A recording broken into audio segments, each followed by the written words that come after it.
In the year 1486, in a small chamber lit only by the flicker of a candle, a man sat hunched over his desk. His quill scratched across parchment, the ink blotting as he wrote feverishly into the night. His name was Heinrich Kramer, a Dominican inquisitor obsessed with the idea that witches were real, powerful, and everywhere. Outside, most of Europe still treated witchcraft as a minor sin, a neighbor's quarrel, or a superstition punished with a penance or a fine. But at Kramer's desk, something far darker was being born.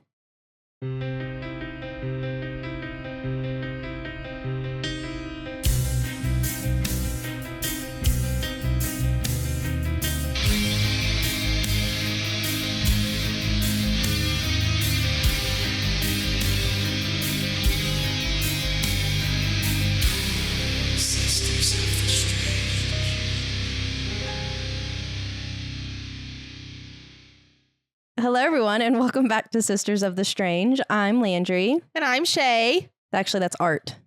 Festive art. He's scary. He's scary. He's scary. Have you ever seen the Terrifier movies? I was just gonna say I haven't seen any of them. It's just gore. That's all it is. Nope. I haven't Straight seen gore. any of them. I've seen like him. I know who he is. I know what the glasses are about, but I just love him. I think he's great. a gory killer clown. Mm-hmm. It's telling of you. Yeah, he's nasty. I've been a nasty girl. I've been a nasty girl. Nasty. Ooh. Can you imagine him dancing to that? Yes. Yeah. Absolutely, I can. Okay, well, this week we will be talking about the witch trials, and not just Salem, but I mentioned previously, like the entirety of the witch trials. I am sure that there is some that I have left out because, as Shay's last episode was about the Satanic Panic, the witch trials were very similar and they were everywhere all the time. They were just this mass hysteria. They were not isolated to one place or one time period. Clearly, this guy started writing, as I just mentioned in our little preview there. His name is Heinrich Kramer. He wrote the Malleus Maleficarum, which translates to the Hammer of Witches. So he wrote that in 1486. Wow. And if you know anything about the witch trials, then you would know that Salem... Sorry. If you know anything. Anything, duh. If you knew anything about the witch trials, then you know that the ones just in Salem didn't occur till 1692. So that is a massive time frame there. Yes, it is. So you can tell that the witch trials are very extensive just between those two periods of time. This book, the Malleus Maleficarum, is a witch hunting handbook. Oh. It taught judges and inquisitors how to accuse, interrogate, and punish witches. So inquisitors, I mentioned a little bit later on, but I'll go ahead and say it now. Inquisitors are people that are sent by the church who are allowed to basically try these people as witches. Yeah. So inquisitor is a question, but they are actually sent by the church. It's not just some random person asking questions. It is someone that is actually sent by the church. Yeah. There's inquisitors in Star Wars too that hunt Jedi. Never really. So I kind of figured that's what they were, but yeah, that's cool. But I didn't know that they came from the church. From the church, which is insane as we get through this. So with that being mentioned, we can get started in this. This is most likely just going to be part one. Before Europe began hunting witches for using their quote unquote powers, witchcraft meant something very different. For centuries, across villages and towns, witches were not seen as individuals in the army of Satan. They were seen as neighbors, they were known as the cunning folk, they were known as wise women, the charmers, and the healers who knew the herbs that soothed a fever or the words that might protect a cow from sickness. Some witches were midwives who brought children into the world, others made charms against evil, sold love potions, or offered advice. Their power was often sought after and not feared. More importantly, in these times, witchcraft was viewed by the church as a foolish superstition. So yes, it was a sin, but it was not one that was deadly. The medieval church even issued statements that mocked the idea of witches flying at night to meet the devil. The Canon Episcopi around the year 900 said, "These are illusions of the devil and were tricks of the mind, not reality." In other words, even they said that witches were not real. Okay. But in the end of the 1400s, Europe's opinions of witches changed. These men and women were no longer the village healer or the odd neighbor. They were no longer the widow at the edge of town muttering charms over herbs. Thanks to men like Heinrich Kramer and his Malleus Maleficarum, witches were now seen as members of a conspiracy against God. This new idea of evil was called demonology. Demonology was the belief that witchcraft was not just a superstition, but organized Satanism. According to Kramer and his colleagues, witches did not simply mutter curses or heal their neighbors, they were now known to gather in Sabbaths. Sabbaths were midnight assemblies held in fields, caves, or ruined churches.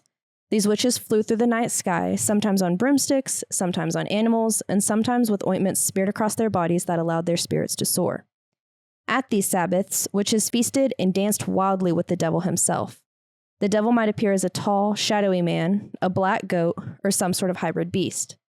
At the Sabbath, witches would sign their names in his book with their own blood and their promise of loyalty to him. They also would perform a ritual known as the osculum infame. This ritual was also known as the obscene kiss and is where they would essentially kiss the devil's private parts as an act of loyalty to his army. I've seen that painting. Yeah. There's a painting that depicts that. It was also said that it was seen as like an act of humiliation to like humiliate them in front of the devil. But this is coming from like what these people are saying about witches. Yes. Okay. This is what is like in the Malleus Maleficarum. Okay. It's what is starting to make witches go from the person that was lived on the outside of town or the widow who no longer had a husband, things like that. People like that were seen, and normally they were healers because you had to be able to take care of yourself, things like that. And sometimes when a woman no longer had a husband in that time frame, women weren't really educated back then. So tending to gardens and using herbs and things like that, that was just like a natural part of life. But they were now seen as these just evil people who were part of Satan's army. They were no longer just like the odd person that could help you out. Yes. So interesting. It just gets worse, really. I guess I just was very ignorant to the idea that the church thought that the witches were worshiping Satan. I didn't even put those two things together. Yeah, they're in alliance with the devil. I thought they just, like, witches and the devil were their own thing, in my mind. Not in the churches, not in this time. Cool, that's new to me. They were at first, right? I get it, yeah. Until a man like Heinrich Kramer comes along and is like, joke's on you, let me write this massive book. That guy sucks. Yeah. This guy stinks. Oh, brother. But the wild accusations did not stop there. The demonologist claimed that witches were also guilty of infanticide and cannibalism, which meant they kidnapped unbaptized infants, strangled them, boiled their flesh into potions, and devoured them at these Sabbaths. Oh, okay. So these Sabbaths are basically like these giant parties where all sorts of just really bad stuff happens, if you can imagine. Wow. Sounds like fun to me. Yeah. But wow. Sounds great. Yeah. So that's actually where the idea of flying came from, is that these women would go to these Sabbaths and they would be so far and deep into these hidden areas that people had no idea how these women got there so effectively. And so the idea of flying came into play. Where did the broom come from? I don't know, but we can look that would be something to look up for sure. But that's where the idea, I mean, it wasn't always brooms though. It was that they flew on animals. Animals too, which I've never seen. Yeah. Or spread their magic ointments all over their bodies. Yeah. Mm-hmm. Fun times. It's pretty crazy. Wow. All right, let's keep going. So these insane ideas, like I've just mentioned, were set in stone by the Malleus Maleficarum. And you would think in a time period like this, like, wow, at least word can't really spread that fast. You're in a village and you can't really get to other villages as easily. There's not cars. There's not technology. There's all, it's not going to spread like that. Mm-hmm. But joke's on you, because the printing press was created in this time period. So this beliefs of witches being just these downright evil people and in league with Satan now was beyond the pulpit in a church and beyond the courtroom. It was being spread by pamphlets, and these Sabbaths and these pacts with the devil were just spreading far and wide. Which is crazy because it's literally just made up. It's going to be so much fun. This guy's like, I made this up. Now you're scared. Yeah, joke's on you guys. Ew. What a loser. You're going to love Heinrich. Everybody here is going to love Heinrich. Okay. All right. But this book did not create hysteria on its own. There were more forces in motion. In 1517, Martin Luther nailed his 95 Theses to a door, which was a written letter against the Catholic Church and questioned their authority to rule, which then sparked the Protestant Reformation. So the Catholic Protestant Reformation is starting. Mm-hmm. Suddenly, Christianity was no longer one being. It was now a battlefield between the Catholics and the Protestants. Mm-hmm. These two religions fought bitterly. Each side claimed to be the true defenders of God and accused the other religion of corruption and heresy. So side note, heresy and heretics will be mentioned kind of throughout the episode. Basically, a heretic or committing committing heresy is just doing something that didn't align with the religion you were supposed to be a part of. Okay. So if you just like barely stepped out of what you were supposed to be doing, then all of a sudden you were a heretic and you were committing heresy, which was then also seen as witchcraft. Yes. Okay. Which then meant you were part of the devil, which then meant you needed to be burned at the stake. Wow. That's a lot of steps. Yeah. So say you're living in, which this is just not even in my research, but say you're living in an area that is all supposed to be Catholics, but you want to be a Protestant and you start acting like a Protestant, all of a sudden you are the bad person and you're you need the witch. to be kicked out of here. Yeah. So, as if religious conflict weren't enough, and this Malleus Maleficarum being involved, the weather also began to really affect Europe. There is a period from the 14th to the 19th centuries, and it's known as the Little Ice Age. So the Little Ice Age is a time where crops withered in a cold spell, rivers froze, hailstorms destroyed harvests, and famine swept the land.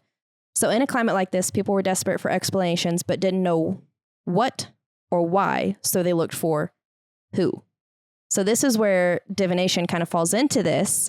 Divination was allowed. People were allowed to use divination to understand the world and what was coming and how it was happening. But then the church took over. And if you weren't following the church, then you weren't pure. So you didn't get to use divination. You didn't get to understand why the weather was suddenly changing. It just was changing.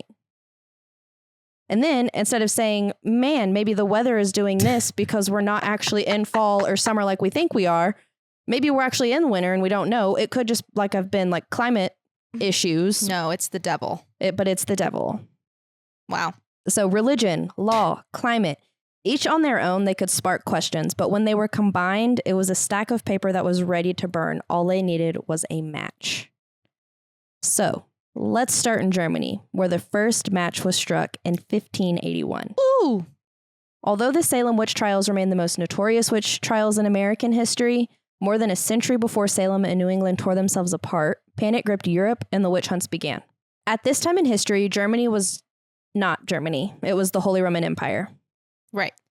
So the Holy Roman Empire was known to be deeply fragmented, not only because of the religious Reformation, but they didn't have a true typical monarchy. They did have an emperor, but it was kind of like a hands-off type situation, if that makes any sense. So all the local places had rulers of kings, queens, dukes, princeps, bishops. They all controlled their own territories in the Holy Roman Empire. So one territory could be a Protestant situation. One territory right next door could be a Catholic person in charge. Since the Holy Roman Empire didn't have mass authority, they didn't really have anyone to shut down mass hysteria either, which is not great. Yeah. So the region of the Holy Roman Empire that we're about to focus on is called Trier. Trier was estimated to have probably a population of 5,000 to 10,000 people and is comparable to a small state in the United States. Okay. So at first when I was thinking of Trier, I was thinking of it like Salem, like just like a small village. Yeah. But it's not. Trier is almost like a state that has many villages within it. Okay. But Trier itself is ruled by an archbishop. As I mentioned, it can be ruled by bishops, things like that. So an archbishop is sent from a church named Johann von Schonenberg. So Johann was a devoted Catholic reformer, which meant that he stood for Catholicism and wanted to eliminate the Protestant movement. Johann wanted to purify the lands that he ruled over, and so he aimed to do so by targeting anyone who he saw as a heretic. Okay. So there are three types of people that stood out to him: Protestants, Jews, and witches. Okay. So he would be basically like the president of a small state in the United States. So I have to explain that because if you don't, like I said, whenever I was doing my research originally, I had to go back in and be like, wait, so how big is this place? What's the population? Like, what are we getting at here? Like, add some more context. So that's the context. Oddly enough, alongside the religious upheaval, Trier was experiencing those really weird weather events that I was talking about. There was hailstorms and frost that hit the territory in what was supposed to be their summer and their early autumn. Okay. So it was hailing and snowing, and the crops were freezing, but it was supposed to be summer and autumn when they were supposed to be able to harvest and produce crops and things like that. So on top of this religious strain and the weird weather, disease, specifically the bubonic plague, was also spreading. So there's weather and religious problems and sickness. And everyone's dying. And it's just this cesspool of shit. No one knows what's going on. So no one in the territory knew what to blame for all of these occurrences aligning at once, but they did know who to blame. They started blaming these cunning folk or the people in their territories that were known as healers or midwives. They started blaming these people who knew how to do magic, because you've got to think, if they can do good magic, then they can also do bad magic. It's like, if you believe in God, you believe in the devil. Like, there has to be an equal or opposite situation going on here. There's got to be something to balance that out. Yeah. So they are the people who get the blame pointed at. To snuff out witches in the territory, Trier created its own committee that was allowed to locate and try witches. This committee became known as a witch committee. Witch committees were usually made up of self-appointed people who were blood hungry rather than trained lawyers or elite officials. Wow. Yes. There seems to, yeah, right? Well, let me explain that for you. There seems to be a few different reasons why you hardly saw like a lawyer or a higher educated member of society in the committees at this time. And it was, for one, people wanted immediate action. And the official courts were often slow and expensive or not connected to the suffering of the village. Because if there's a village over here, and there is the main, like, basically capital of Trier, which is like the actual main city called Trier. But there's like the villages, and to get an official to get there, you can't just fly a plane. You can't drive 90 miles an hour. Like, it would take time, and they wanted to get the witches out of there immediately. Like, they are scared. People are genuinely scared of who they blame as a witch. Okay. Like, they actually have fear of these people. Okay. So they're like, let's get them out of here. So that's one of the reasons that it's just anybody created the village or created this committee. For two, creating a committee like this often gave ordinary people power and influence that they normally did not have. It made it easier to accuse a neighbor, a disliked widow, or someone who was seen as different as well. There's a reason why we don't do that. Yes. So maybe you don't like your neighbor and you want to have a problem with them. Now you have the means to have the problem with them. Yeah. So if you thought you knew someone who was in alliance with the devil, you would contact the witch committee, where they would begin to collect evidence, hear witness testimonies, and then bring the accused to court. So when they actually went to court, that's when real officials would be brought in. Should happen that way. Okay. But let me also mention that Trier was not the only village with a witch committee. Once they were created, they spread like wildfire throughout the nation. Because it was said that some people would flee from Trier to another village or another location. And so just that spreading alone caused fear that now there was a witch in this town. And then so now these people thought they had witches. So then someone else would escape. And then now these people thought they had witches. Okay. It was a whole wildfire situation. Wow. So in many cases, these committees actually didn't even hear what the witnesses had to say. They would take the name from them, and then they would interrogate the accused. So instead of being like, hey, I think this person might be practicing witchcraft because of XYZ, it's, hey, here's the name of this person who I think is a witch, and you can try them. Yeah. You can ask the questions. So these interrogations followed Heinrich Kramer's Maleficarum book situation, The Hammer of Witches, and prisoners were questioned using torture devices to force these confessions. It wasn't just like, hey, I'm going to ask you a few questions. It was, hey, I'm going to ask you questions while you're in extreme duress. So there was a device called thumb screws, and it was basically like two lateral bars, and they would put your thumbs or your fingers, whatever, in between these, and then they would start down, tightening it and crushing your thumbs. Ow. There was strapados, which was a rope that tied a prisoner's hands behind their back. Okay. So imagine your hands are tied behind your back like this. And then they would tie a rope around your wrists, and then that would be suspended behind you. Oh. So you're standing up straight with your arms behind your back, and then I'm trying to describe it for people who can't just imagine that. Yeah.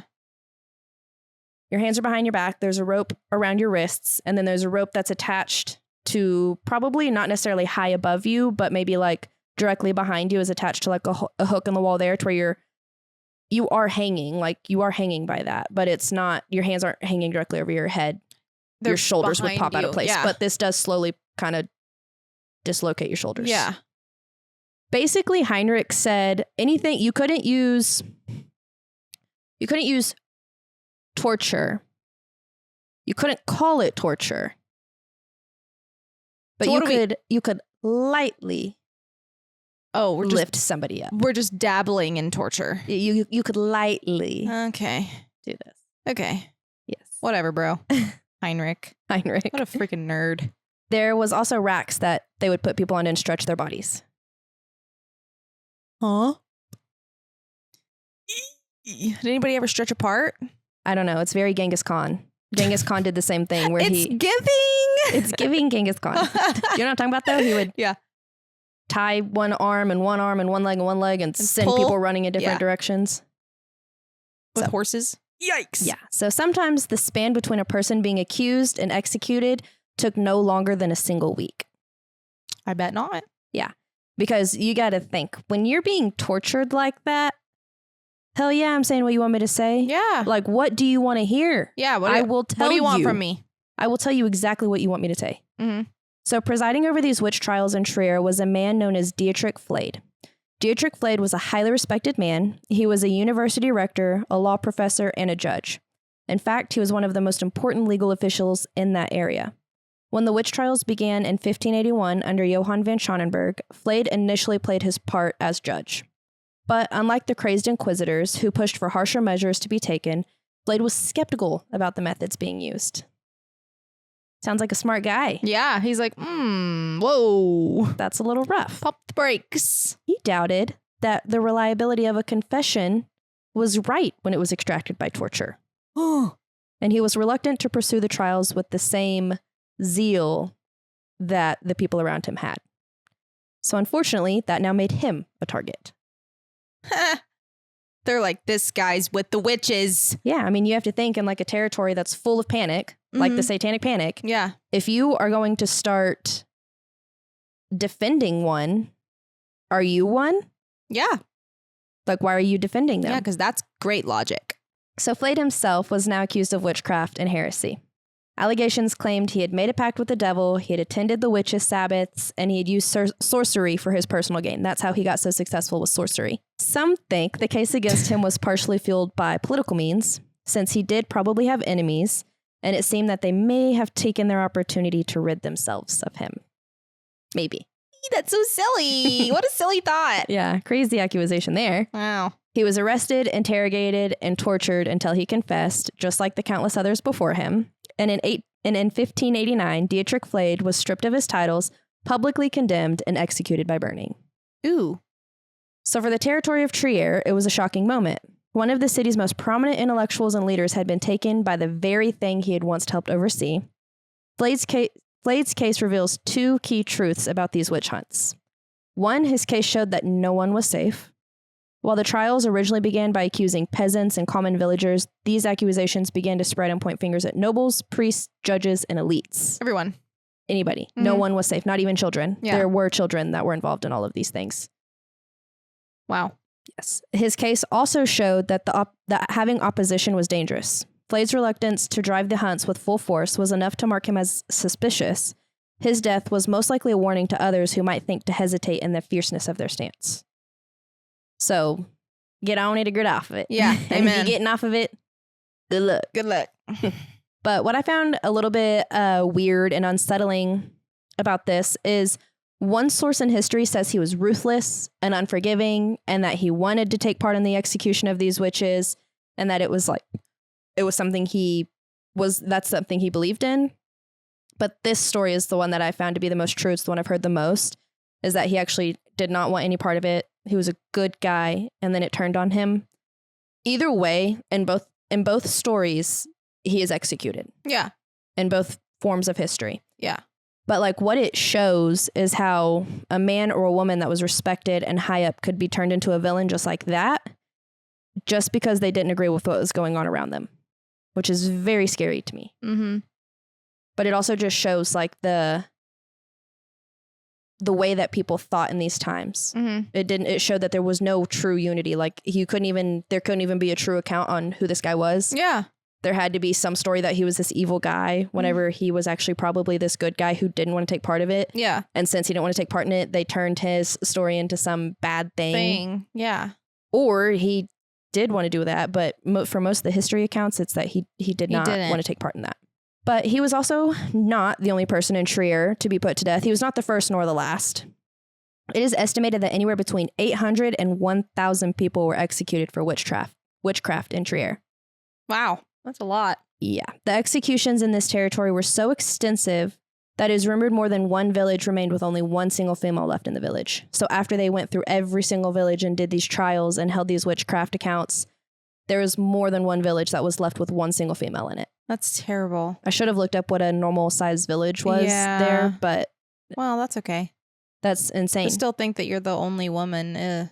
Yeah, to be left. Yeah. Can you imagine how scary that is? There's 20 women sitting there and they all know like, well, here we go. I'm a girl, so here we are. But it wasn't only restricted to women. They just were the highest target. Women were aimed at the most. Yeah. Because they were said to be weaker and more carnal, which meant that they were more able to be tempted by the devil for sexual reasons. And there's a turning point, like you're going to have to remind me because I don't have this written down in here. There is a point where it is necessary for me to come back to this sex part of it. Okay. Heard that. While the witch hunts in Trier eventually did come to an end 12 years later. They went on for 12 years. Did which they is just crazy. get bored or did they just kill everyone? Well, people started to be like, I don't really know if this is what we're supposed to be doing. This isn't making much sense. Yeah. And on top of it, they killed so many people, they killed their own livelihood. Right. They no longer had the certain person that did this or the person that did this. So now they didn't have this. No, they don't have anything. Maybe and they it's just killed a bunch of ding-dongs. Yeah, basically. Running this town. Yeah. With nothing. Nobles who didn't actually ever work. Probably. But they killed so many people that their economy crashed. And they started to realize, like, maybe that wasn't our best idea. Maybe we shouldn't have just killed them. Maybe we should have investigated a little more. Done something a little bit more. Maybe we should step out of this. But it took them 12 years to kill that many people and go through that many. So there's so many people and probably so many stories I didn't even mention in that. But that was the city of Trier. Wow. Yeah. Wild. So they actually become a huge reference point, sometimes as a warning and sometimes as a blueprint. Yay! Okay, so now let us move on to Scotland. Between the 16th and 17th centuries, Scotland endured some of the fiercest witch hunts in Europe. At this time, Queen Elizabeth I is on the throne, and she has no children to take her place when she passes away. So the throne is up to question on who's going to take it. There's two people. And King James is one of these people. And he is already named King James because he is already ruling over Scotland. But he has the ability to also go for being the King of England. Okay. So he can have two titles.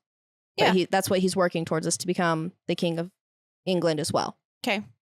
Also, might I mention that there was already witch acts that were written in like 1563 by Queen Elizabeth. She wrote witch acts that said like, hey, if you suppose someone's a witch, they can pay a penance or a fine, but like, don't kill them. Just don't. So like that was already an act during a lot of this. Okay. But anyways, King James is a contender to take her place because he is related to her distantly, and he's also a Protestant. But for him to take the throne, he must take a bride and produce an heir and continue his royal lineage because he is the only, he is Mary, Queen of Scots' son, and he is the only like relative that is alive on that side of things. So if he doesn't have an heir, then he won't be able to. There will be nobody. No one will be left. Yeah. So it was decided that he would marry Anna of Denmark, the daughter of Frederick II of Denmark. And at this time, Anna of Denmark is only 14. I don't know how old he was. I think he was in his young 20s. Still absolutely insane to me. Good Lord. I'm like, yeah, I'm going to marry off my 14-year-old daughter. Crazy. No. But it was decided that she would head to him in Scotland in September of 1589. That September, Anna sets off from Denmark, but her voyage is interrupted by just like these insane storms. And so it's said that she was, when you're sending over a princess or a potential queen, things like that, you're not just going to like send her over on her boat. Ship her off. Alone, you know, Yeah. like with 3 people working, whatever. So it's her boat and then a fleet. So it's all sorts of boats are trying to go. And they can't stay together. The weather is rough. So they're like, you know what? We're going to take off. We're going to land here in Norway for a little bit and we're going to relax. Mm. So they try to leave Norway 6 times. And every time a storm sets them back. So they end up just staying in Norway. And she writes to the king and she's like, hey, man, can't make it. Can't get there. You know what? I'm going to stay here through the winter and I'll come back to you in the spring when maybe I can get there. But like, I'm just going to relax. And King James is like, well, probably not. I'm going to fashion my own ship and I'll come get you. Yeah, I got you, boo-boo. So, yeah. But his voyage is also set by all these storms, but it's probably because he's traveling during like storm season. Yeah. September. That's probably not the best time to be on a boat in the middle of the ocean. And he does make it to her, but he goes through the same perils. He has all these things. His boat takes on a lot of water. Like there's a lot of... Then we have to get back. So he does make it to her and they marry in Norway. Okay. And then he's like, hey, maybe we should just go to Denmark for the winter.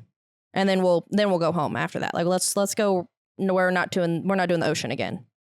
I'm good on that. Yeah, we're set. So they go over and they stay in Denmark. And it's there that it's believed that he met a theologian, theologian has something to do with the church. I didn't research it too hard because I didn't like the word. It was too much work. But it's the man, James is said to spend a lot of time with him in Denmark. It's said that he spent probably upwards of 6 months in Denmark. Learned a lot about the Trier witch trials.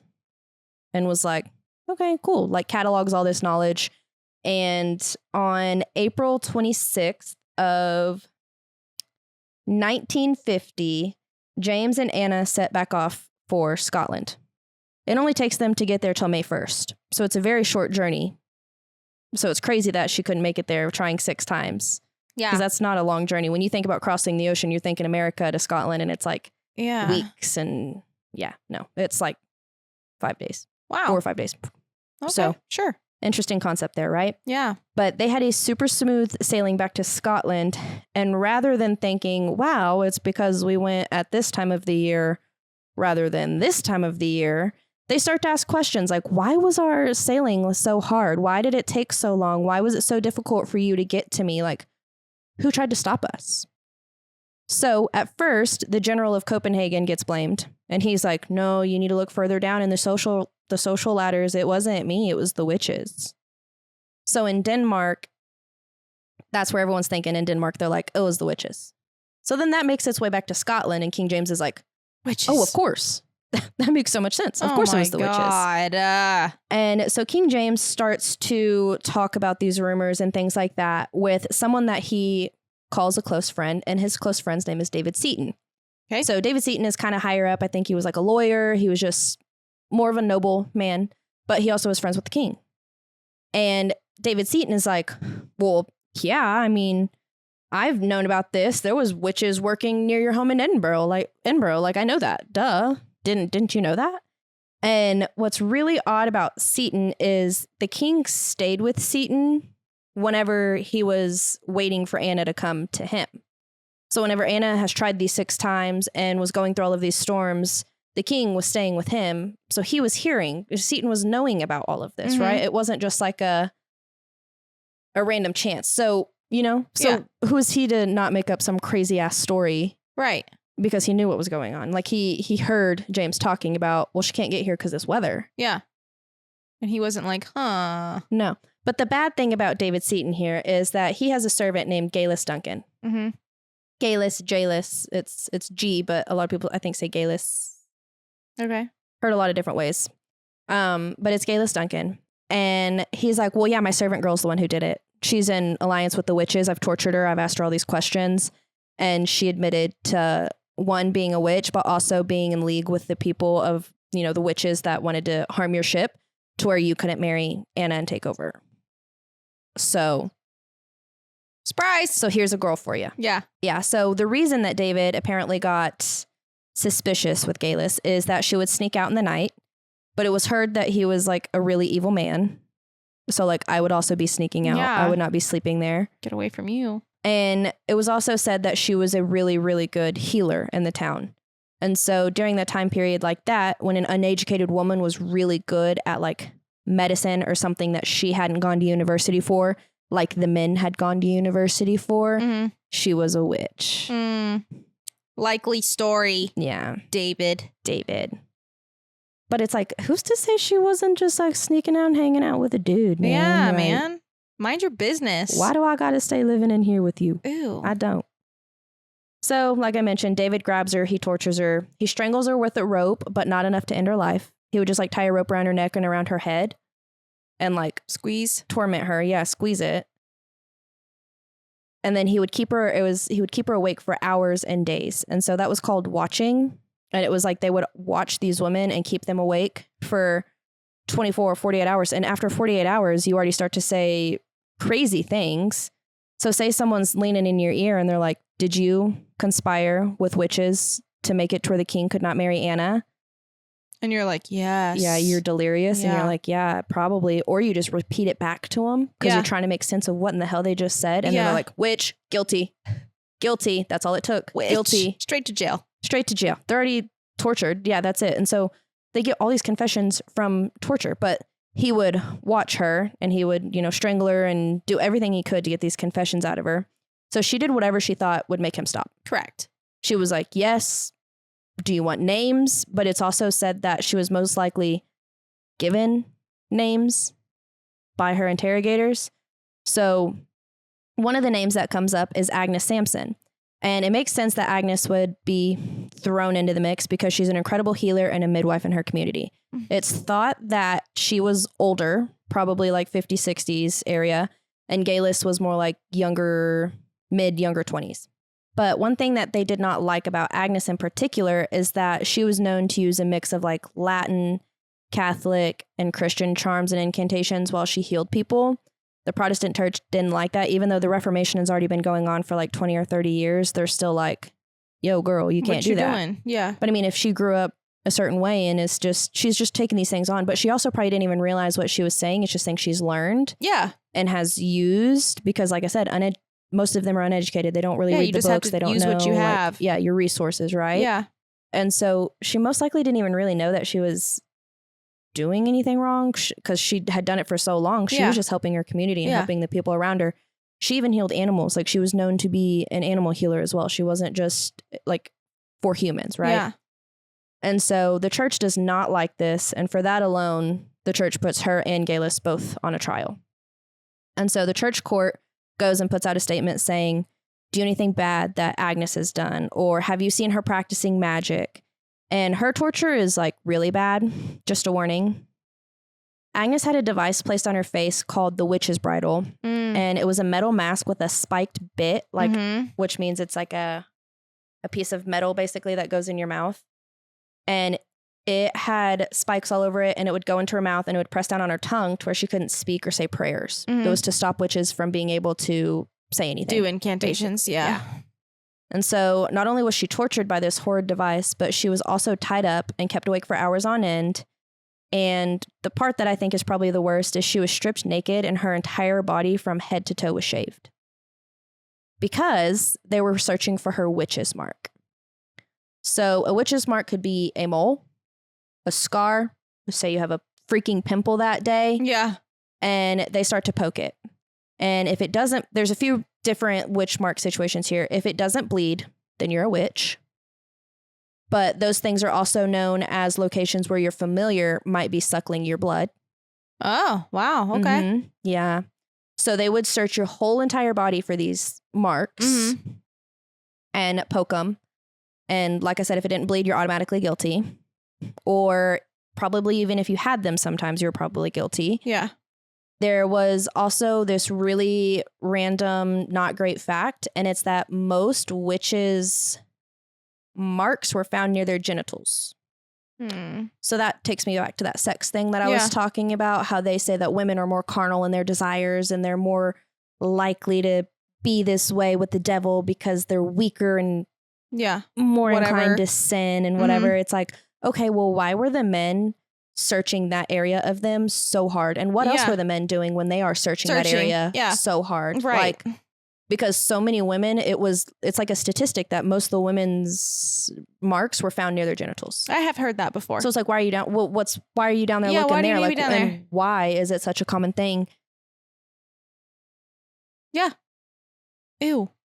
It's a very, like, if you just think about that alone, it's like, that's disgusting. That's a very gross thought. And how humiliating it is to be a woman standing there being stripped with a ton of people around you. Who knows how many people are around? Yeah. And poking and prodding you. Yeah. No, I don't even want to be poked and prodded by my husband when I get out of the shower. Like, don't touch me. Don't touch me. So can you imagine that? That just how degraded and just, and that's normally extremely. After you've been forced to stay awake for hours. You've already been subject to torture for days. All sorts of different things. So she's not only been bridled, she had something put in her mouth that was a spike and stabbing the shit out of her mouth and her tongue. Her whole entire body was shaved. Her head. My hair on my head is such a like special thing to me. Like I love my hair. Yeah. And just being like completely humiliated by your head being shaved when in your whole body. Like that's something. And hair back then, I mean, still now hair means a lot to people, but hair back then, like, that was a really special thing too. They didn't hardly cut their hair. It was like a sign of purity. There was all sorts of things tied to hair. This is just this poor girl, like just terrible. Absolutely tormented.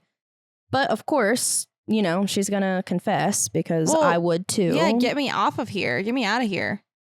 Please. I'm like, what do you want? Yeah. What do you want me to say? Yeah.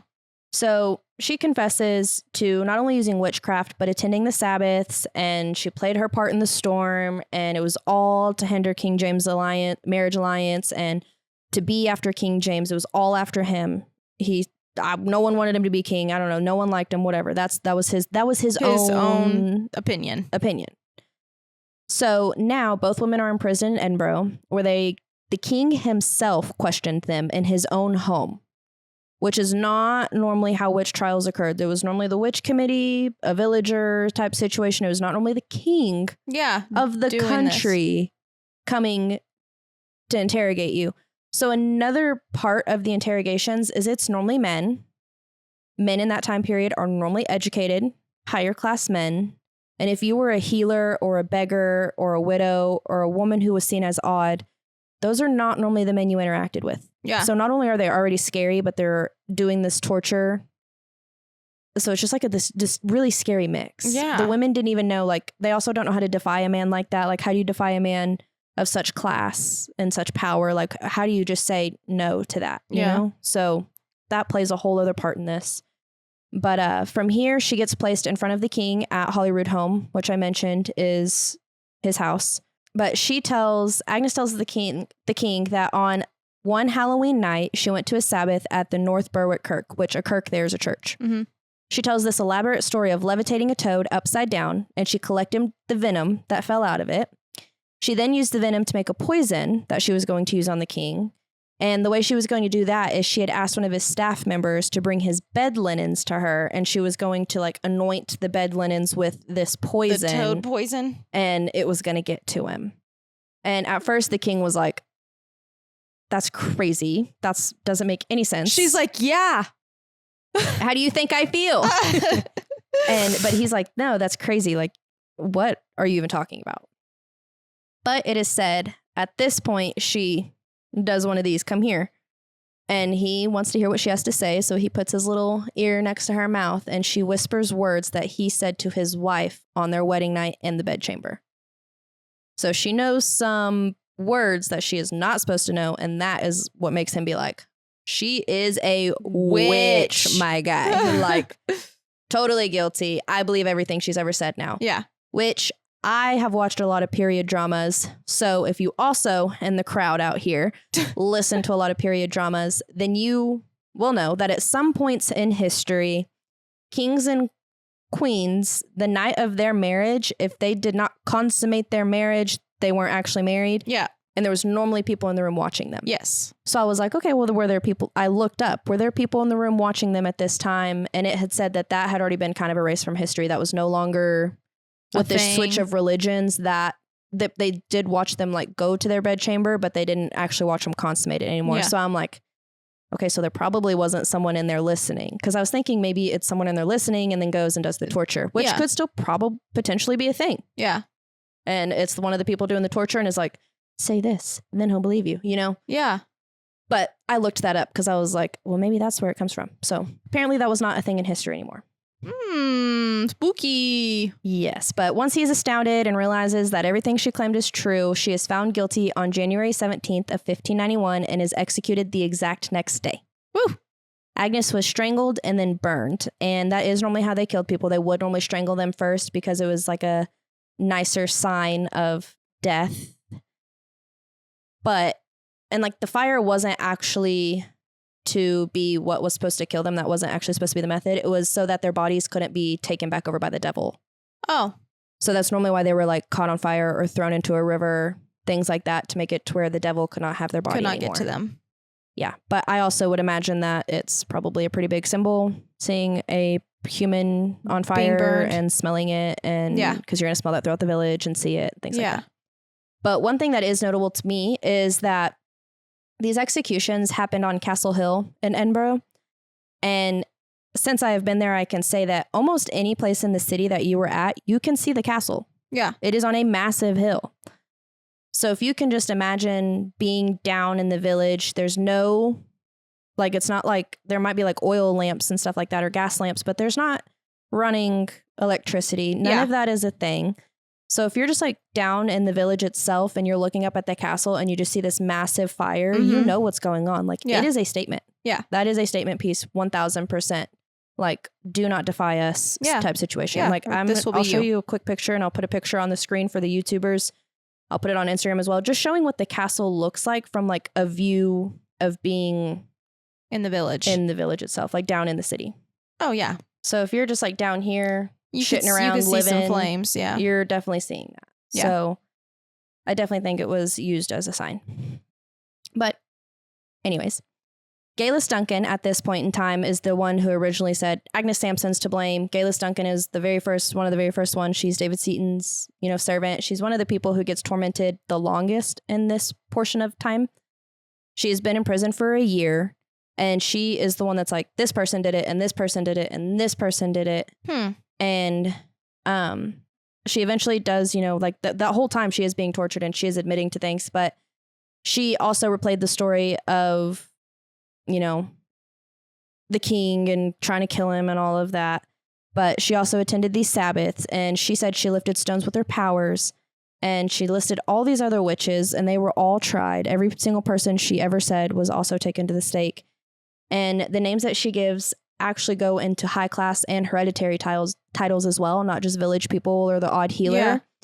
And it was probably names that were fed to her again during the investigation. So it's people who probably were out for other people. Yeah. Like just out to take out a title. Oh yeah, this guy needs to go. This guy is ahead of me in title and is going to take my money or the money I want or whatever it may be, the castle that I'm wanting to inherit. Like his wife is a witch, which means his whole household, Yeah. So one of the higher ranking women that was accused was named Barbara Napier, and she was a member of the elite Edinburgh. Sorry for you know who you are. Initially, the jury does not see her guilty. They think of her as like this normal and good person, but King James does not agree, and now he wants to put the jury on trial for not agreeing with him. He's like, "Oh, you don't want to agree with me? Y'all are you all want to agree witches. with her? Yeah. Okay, well now you're on trial." And once he starts to pressure the jury, they're like, whoa, never mind. She is totally guilty. Yeah. And they convict her. She pled pregnancy, and it does seem that she survived somehow. If you plead pregnancy, they will not kill you. Oh. So get pregnant as fast as possible. Another person actually was a man, and he was a schoolmaster, and his name was John Fian. And he supposedly had served as the devil's secretary at these Sabbaths because he was probably the only highly educated man that could be the secretary during these meetings. Okay. Yeah, he was subjected to extremely intense torture, and he did his best to hold out, but he did confess and he did get executed. Another victim is Euphemie McClazian. I might be saying her last name wrong, but her fate is one of the most tragic and striking in the North Berwick trials because unlike many of the accused, she was not a servant or a village healer. She was the daughter of a highly respected judge and was a wife to a wealthy burgess of Edinburgh. She lived in comfort and in privilege, moving in noble circles, and by all appearances, she would be far beyond the reach of a witchcraft accusation. But the storm that engulfed everything else engulfed her. And it meant that like if she was guilty, it implied that the devil's conspiracy wasn't just the lower class. It was reaching to higher classes of elites. Yeah. And so the charges against her were super severe. She was accused of plotting the death of King James via the storms, like most of the other accused witches. She was also accused of attempting to kill her own husband through sorcery, which was a charge that cursed her not only as a traitor to her king, but also to her family. Oh, boy. Yeah. Eupheme's trial took place in Edinburgh in June of 1591. And like so many others, she was convicted largely on a basis of confessions that were extracted while she was under torture. Mm-hmm. And then, unlike some of the accused witches who were strangled before their bodies were burned, she was sentenced to a harsher death and she was burned alive. Oh. This was thought to serve as a warning that no one, not even the daughter of a judge or someone high up, could escape the law when it came to witchcraft. They ain't playing no games. Mm-mm. Oof. Yeah, but her death showed that the hunts weren't just about like rooting out witches and evil and sin. It was also about showing power and enforcing conformity. Like, get on it. Like I said, get on or get gone. Yeah. And the paranoia of the monarch alone, who was obsessed with witchcraft, it showed how much power. Oh, yeah. He could. It didn't matter. No. Yeah. If he wanted it, that's what was going to happen. Yeah. So after Euphemy, on December 4th of 1591, Galis was finally strangled and burned. Well, at the stake, she took back every single thing she said. She told the crowd that it was all lies and she only confessed because she was tortured to no end. Yeah. She told them that she did not want to go to her death with any of it on her conscience. Okay. So the North Berwick trials were not the only witch hunts to spread across the Kingdom of Scotland, but they were one of the most popular ones because they lit such a fire. Yeah. Literally. In 1594, a woman named Alison Balfour from Orkney was accused of witchcraft. She was caught in a feud between Patrick Stewart and his brother John. John had allegedly approached Alison on how to poison his brother. And while there was no evidence to support the claim, she was accused of witchcraft for helping the younger brother. She was brutally tortured for a period of 48 hours to extract a confession. Her legs were encased in an iron device that heated until her flesh began to burn. Ugh. She would lose consciousness back and forth, and they would recommence the torture every time she would come back to. Her husband was also tortured in front of her using iron plates that were laid on top of his body, and then they would put stones on top of those, crushing him underneath. Then they even tortured her 7-year-old daughter with crushing her fingers. And clearly that was too much for Alison, so she finally confessed to all of these crimes and was strangled and burned on December 16th of 1594. Oh my God. Yeah. In 1596, one of the most interesting cases in Aberdeen happened that concerned a whole family. The mother, Jane, was brought to trial and eventually convicted of 18 points of witchcraft, although the total number of charges brought against her exceeded over 30. Wow. These charges included casting a spell on a fisherman who then took to his bed and laid sick for 1 month. What? Why does she care? You know? Yeah. Like, what did he do? God. Another charge was related to an incident where 5 men caught her coming out of the home of her neighbor at 2 a.m. Oop. Apparently, those men went and woke up the wife of the house she was at to tell her, like, hey, I don't know what she's doing in your house at 2 a.m, but she might be with your husband. Oh my God, these people are too much drama. Too much nosy. And then later that day, 2 of the men were found drowned where they had gone to take a bath in the river. And then the two of the others who had seen Janet leave her neighbor's house offered to testify against her for this charge. And then even Janet's own son-in-law testified against her, but she had chastised him previously because she saw him hitting her daughter. And immediately after that, a brown dog started to come into his bedroom and attack him, but left the young wife alone. Wow. Yeah, so he was like, you're a witch. You're a witch. Also, no, you're just a piece of crap. Yeah. Sorry, you suck. And a dog, it's not like you're locking your doors. Their doors are probably wide ass open. Of course a dog's going to walk all up in. And you're a mean guy. Clearly, you got some problems. The dogs be knowing. They know. But apparently 8 days before Janet was apprehended, a great rumbling noise was heard coming from her house, which frightened her neighbor, who thought his house might collapse. That added on to her charges. Oh, okay. Because he got scared. Yeah, scared. Oh. Yep. Janet's son was also charged and found guilty of being a ringleader. He was convicted on 3 counts of witchcraft. So both her and her son were strangled and burned as witches. And on the 22nd of March in that same year, her husband and 3 daughters were also accused of witchcraft, but they were believed to be absolved because there is no more record. But it was believed that they were absolved and banished from the town because there's no more record of them. In 1597, Scotland's second Great Witch Hunt took place when Margaret Aiken, known as the Great Witch of Balwearie, offered to identify other witches in exchange for her life. Over a period of several months, she traveled the country implicating strangers until her judgment was called into question when she pointed her finger at several people she had already cleared. But by this time, as many as 400 people had already been tried, with over half of the accused executed for witchcraft. So she was just pointing her finger at people. And at they were everybody. Like, as long as I get to live. Yeah. And they're like, She's like, oops, just kidding. My bad.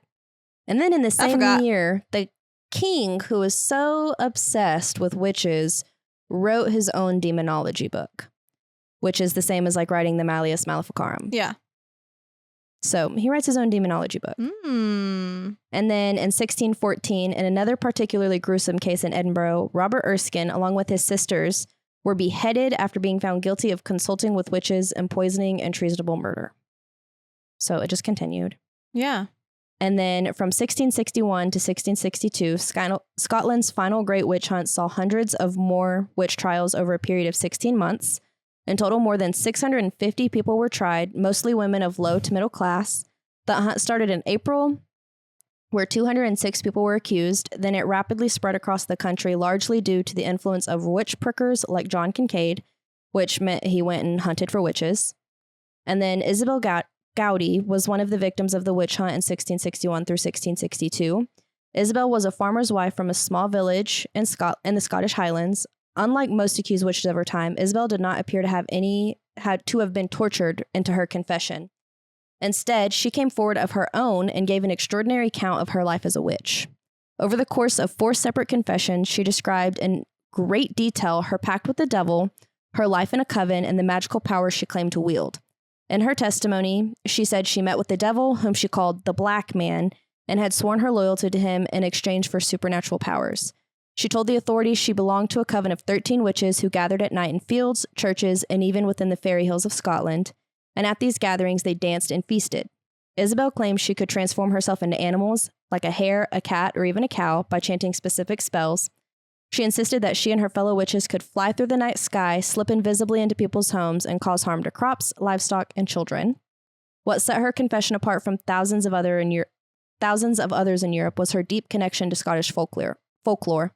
Isabel did not only describe the devil, she also spoke vividly of encounters with the Queen of Alphemy, or the Queen of Fairies, who ruled over the magical world of the fairy hills. She blended Christianity ideas of witchcraft with older Scottish beliefs in fairies and spirits, creating a confession unlike any other on the record. I'd be interested to hear that. Isn't that strange? I need to look up hers more. She even recited spells and charms, which officials carefully recorded, giving us unique glimpses into the blend of folklore, fear, and imagination that she used.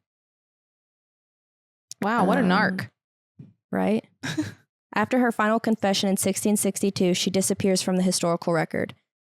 So there's nothing that really said if she was killed or not. Huh. Interesting. Yeah. It says that historians debate whether she was mentally ill, gifted, or deliberately weaving these stories. Yeah. I mean, and how would you know? Yeah. So hers took place in 1661 to 1662. And there was a ton of other little small things that happened throughout time. But finally, in 1727, that's like 60 something years later, there was a woman named Janet Horne, and she was the last person to be publicly executed in Scotland as a witch. Oh. And then in 1736, just 9 years after, Scotland's Witchcraft Act was finally repealed. And they were like, oh, okay. Yes. We're good. Yeah. Overall in Scotland between 1563 and 1736, it is estimated that anywhere between 3,000 and 6,000 people were executed, which meant that Scotland executed more people per head of population than almost any other country that took part in any of this. Wow. So I wonder if they just thought they killed them all, or if they just got bored, or... I think they've realized which is crazy to me that it happens all the way up until the 1700s when it starts in like the 1500s. Yeah. But it starts in like what I said, 1563 all the way till 1736. That's a long ass time. But then, I mean, it clearly wasn't just so righteous to kill somebody like that anymore. And we will go over Salem in part 2. But it goes back into your satanic panic.